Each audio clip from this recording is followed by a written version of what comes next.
Political TikTok is extremely weird, stupid, and embarrassing, and I need to get talking about it off my chest, so well, here's a video about it. I'm so sorry. Please forgive me.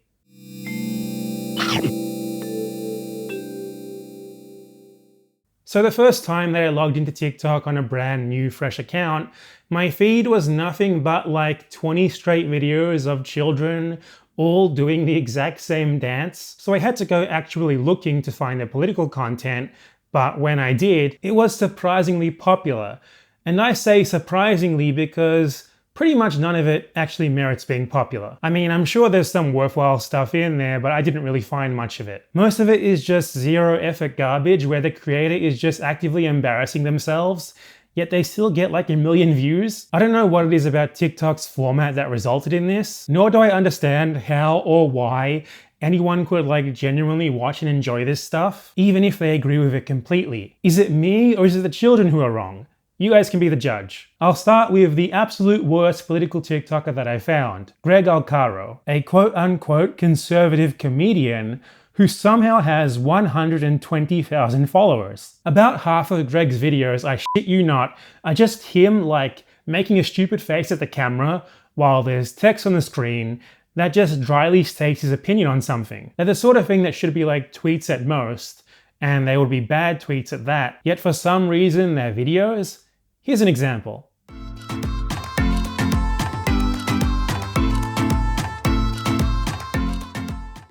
Like, that's it. That's the video.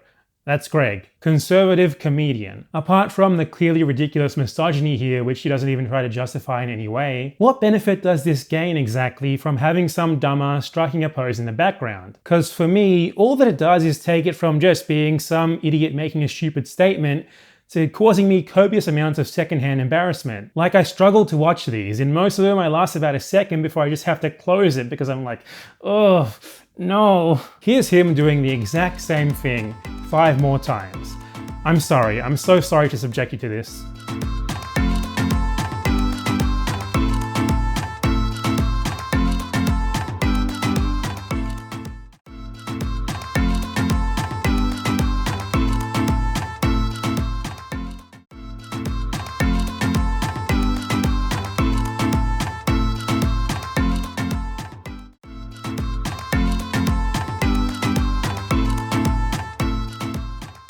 Now, I don't want to throw around the word cringe every 2 seconds like everyone else these days, but if there's anything that causes me a sufficient uncomfortable physical and mental reaction to merit that label, it's TikToks like this. Here's my dumbass opinion, and here's me for some reason like trying to look cool and hip and smart in the background, or pointing at the text or whatever.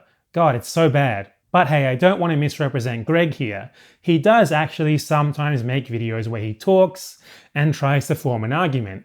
Here's one of them. All right, guys, I think it's time that I put an end to the whole redefining masculinity debate right here, once and for all, with one simple question. Say a robber breaks into your house and you're unarmed. You have no weapons, no knives, no guns. And you have one choice between 2 people to save your life. Now tell me, who would you choose? Would you rather have A, Dwayne "The Rock" Johnson come defend you, or B, Harry Styles? Now, we all know that the answer is Dwayne "The Rock" Johnson, and if you answer otherwise, you're a f***ing moron and you're lying. This is why we say that toxic masculinity is not a thing. Because whether you want to believe it or not, the fact of the matter is, our country was built off this so-called toxic masculinity. Without men being men, we wouldn't have people to go fight in our wars and win. We wouldn't have the strong leaders that led us to where we are today. Let men be men and leave the women stuff to women. What? I mean, I guess I have to respond to it, or some people might get a bit annoyed that I didn't. Though I think the utter incoherence is pretty evident on its own. Toxic masculinity has absolutely nothing to do with what he said there at all. All it means that some things about rigid adherence to traditional male gender roles are bad not just for men, but also for the people around them. An example would be the idea that men should suppress some of their emotions.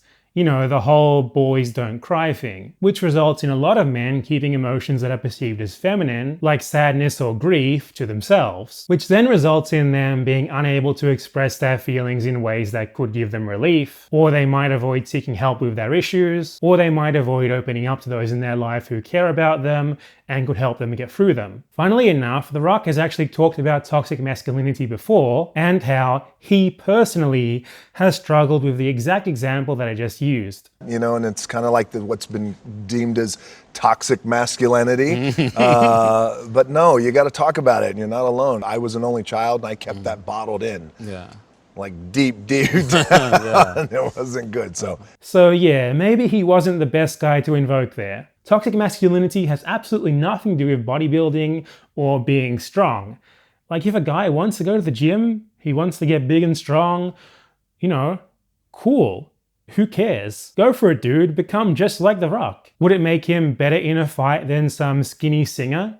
Yeah, probably. But what does that have to do with anything? I guess Greg just read the term and then made a stupid assumption as to what it means, which I guess isn't surprising because, you know, he's Greg. As for the rest about fighting wars and stuff, all that I can say to that is, what? And women apparently can't be strong leaders.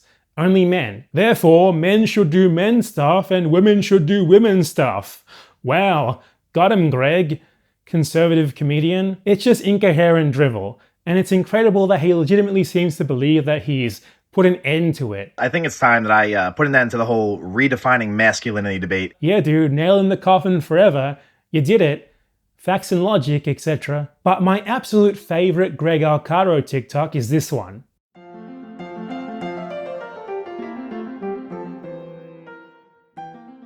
The text is on the screen while he's there, then the image swaps to Joe Biden, and the text quickly disappears. The only possible takeaway here is that Greg is calling himself a moron, and then there's a random image of Joe Biden for no reason. I gotta say, I agree with Greg here. This is an actual good take. It's by far the best TikTok that he's ever made. Good job, dude. So now that we've witnessed Greg's magnum opus, I think it's time to move on to someone else. Another big right-wing TikTok creator is Lauren Gray, a representative of the famous living memes at Turning Point USA. And she is an absolute master of the smug face text on screen genre. One of my favorite TikToks of hers is this one, where she makes the absolutely hilarious and ridiculous statement that the Nazis disbanded/defunded the police.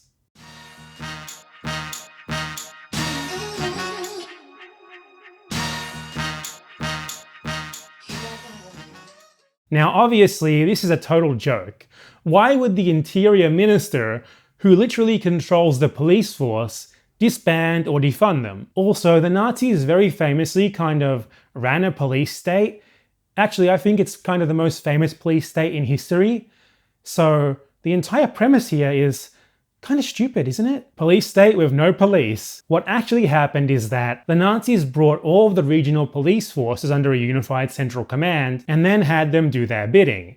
You know, as you would expect. They certainly didn't defund or eliminate them. In fact, rather than the cops stopping the brown shirts, also known as the SA, and the police immediately took to working together. I don't understand how anyone could think about this for more than like a second with all the very basic facts about the Nazis that pretty much everyone learns in like high school and not immediately realize that it makes absolutely no sense at all. But I mean, not only are we talking about conservatives here, but conservatives on TikTok. Okay, so now the boring part where we deal with the actual argument is out of the way. Let's move on to the fun part. Why does she start out by smugly sipping a beverage? What is this face that she's making? What emotion or meaning is meant to be conveyed here? What exactly does this video gain from being a video? It's just an incredibly stupid and false viral tweet that for some reason has a completely unnecessary video component to it. This is definitely my face when Hermann Göring disbands and defunds the police. TikTok also has these beauty filters that just make everyone look super weird and wrong. They smooth your face to an unnatural degree, to the point where you have like no pores or anything, and you can do stuff like change the size of your nose, which would benefit me, and like the size and shape of your chin, etc. Here's an example of me with all these filters turned on. It's really messed up actually. Lauren uses these filters cranked up to the maximum in every one of her videos, to the point that she becomes some sort of smug-faced alien. It's uncanny valley as hell. On the bright side though, she's an absolutely astounding source for 2020 election coping. Quite a few videos of her striking a pose on screen, while some graphic or text tells us how Trump is 100% gonna win the election somehow, guys. Here's how Bernie can still win.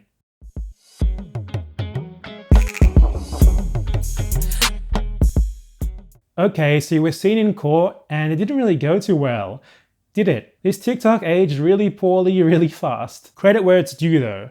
This time she did like a little spin and a wink, so at least she's actually taking some advantage of the video format now, even if it's still a really stupid and embarrassing video with a really stupid and embarrassing message. Here's another which seems to be some sort of meta commentary because she just screenshotted a tweet, cropped it, and then did a smug pose underneath it. Almost seems like she's becoming self-aware. Again, that hasn't gone very well, has it? We'll move on from Lauren after this last one, which is her doing her classic making a smug face jutsu, while the text on the screen makes a fairly contradictory assertion.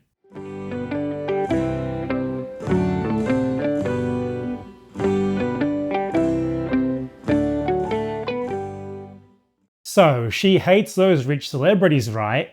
But then she also thinks that those rich celebrities secretly like Trump and voted for him because he protects their interests. Shouldn't that maybe cause her a bit of introspection then? She actually almost got it there. Good on her. Yeah. Here's just a few more random, embarrassing, smug-faced conservative videos. I love to hate these, obviously. When I first saw this one, I seriously almost died laughing. Why is she chugging an ominous black substance from a half-gallon jug? What the hell? At least she followed it up with something more normal, the generic trying to look cool in the background thing. But still, what the hell is in there? And also, why? That same TikToker also gifted us with some really amazing post-election cope too.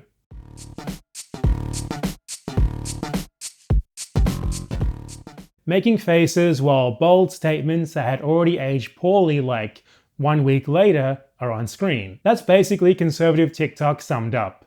Though I do definitely wish that Joe Biden was Satan. He'd actually be good then. I think this next TikTok is actually the worst of them all though. This dude seems to be about 40 years old, which makes it even worse.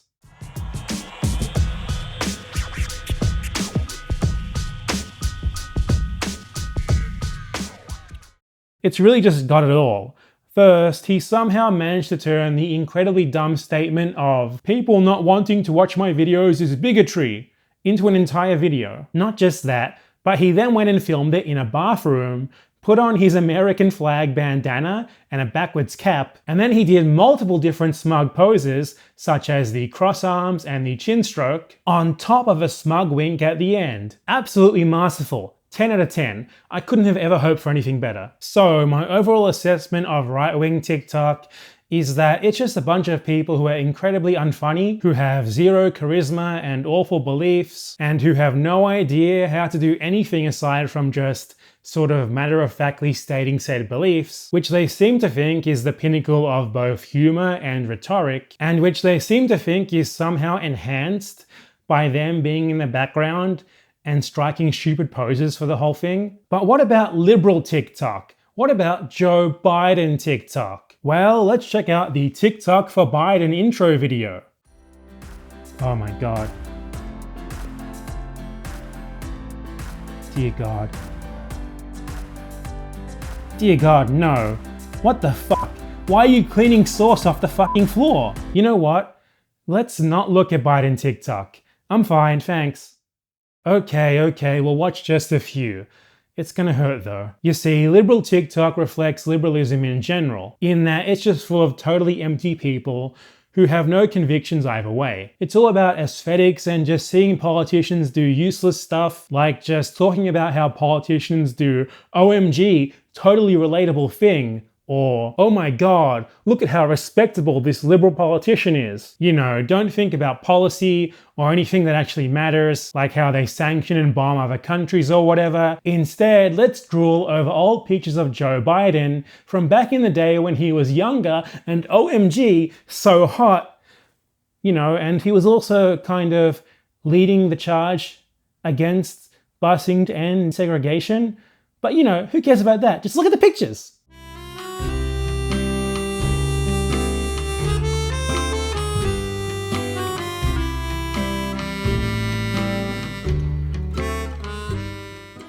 Yeah. We've also got quite a bit of Joe Biden is good because he has a dog.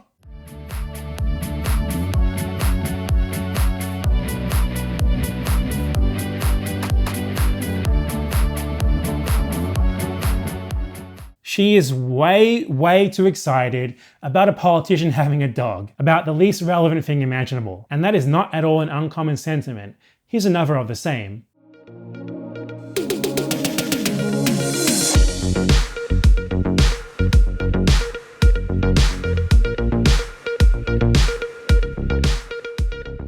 Also, apparently a lot of people think that Biden is like really hot.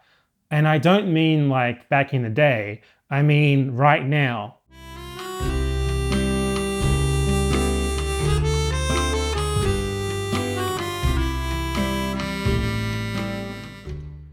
There's also about 1 million TikToks about how like Biden's nephews and grandchildren and stuff are all really hot too. I'm not going to show those because I think there is a point where this goes from just being stupid to being extremely creepy.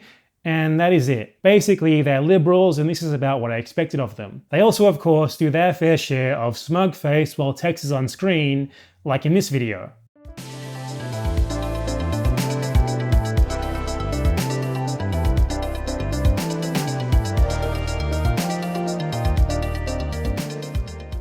Now, at least here, she's actually trying to make some sort of point that matters, and she's actually probably right too, so good job. But the background video for this one is probably the least comprehensible thing that I've seen here so far. What the hell is she doing? Is she having a stroke? I kind of feel like I'm having a stroke watching these actually. It's a weird dream where the world just suddenly makes no sense to me. And it's terrifying. Overall, I'd say that conservatives are the undisputed masters of the smug face, thumbs up, chin stroke, while incredibly stupid text is on the screen because liberals just don't quite have it down like they do. They have, however, mastered doing their very best soy face, followed by a slideshow of inconsequential pictures of a politician. Okay, so I guess this video wouldn't be fair if I didn't cover some left-wing stuff too. It seems that we also do the smug face text on screen thing, though at least our text on the screen is correct. Most of the leftist TikToks that I found were either people trying to be informative, but getting things very wrong, / clearly being limited by the nature of the platform, or just jokes and memes. And as seems to be the case with most of the stuff that I've seen on TikTok, it has no reason at all to be a video. So I don't really have much interesting to show, to be honest. I will say though, the only TikTok I've ever seen that actually had me laughing with the creator rather than at them was this one.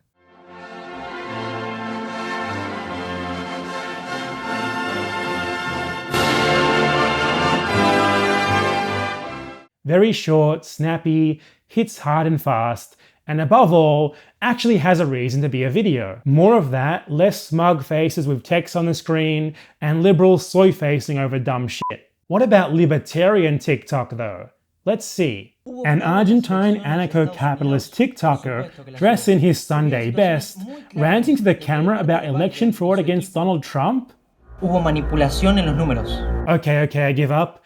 I can't take it anymore. That's enough. So there you go, that's political TikTok. It's weird, I hate it, it shouldn't exist. In conclusion, here's my own TikTok that I made to summarize all this.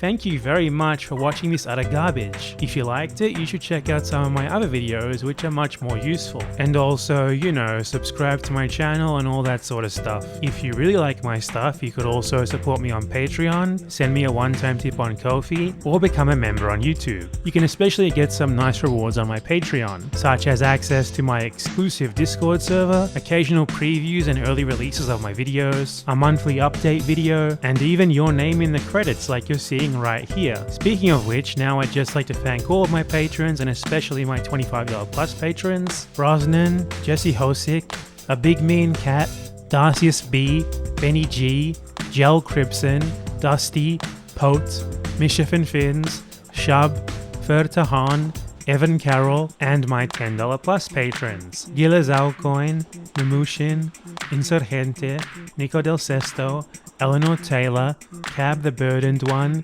Artemio Nelson, Cincione Bresgal, Jesse Zaleski, Jacob Pitts, Industrial Robot, Michael Strauss, Christopher Strom, Crouton and Baguette, JG, Morimer, Jackie T, One Trash Boy, and Young Trotsky. That's all, bye!